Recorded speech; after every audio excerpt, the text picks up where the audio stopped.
eto na lumabas. It's either pipindutin mo yung dismiss or emerald chururut. Ganon. Sabi ko pa naman, hindi ko ramdam ang TikTok ban kasi nasa Pilipinas ako. Bakla kahit anong IP mo, basta ang region mo, nasa US ang region mo, kahit nasa ibang bansa ka ngayon, ban pa rin niya. Actually, hindi naman ako masyado apektado. Kasi, binaban nyo nga yung ano ko eh. Wala akong basket dyan eh. Masyadong affected. Pero syempre, marami nagtitiktok. Paano na yung mga nagsayaw-sayaw dyan sa TikTok? Paano na yung mga... Paano na yung mga nag-aaway-aaway ng mga Pilipinas dyan sa TikTok? Wala na silang pagkakaabalahan.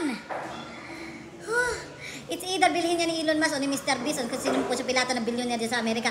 Kaya ano na, ibibiding nila yan. Ibabalik nila yan kasi may pera din naman dyan. Ibabalik nila yan.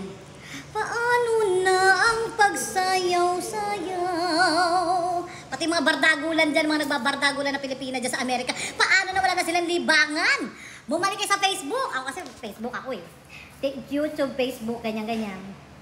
Kaya hindi ako masyadong wala na, nakakagulat lang. Natawa lang ako kasi sabi ko hindi ako maapektuhan. Ayun na yun, naapektuhan na.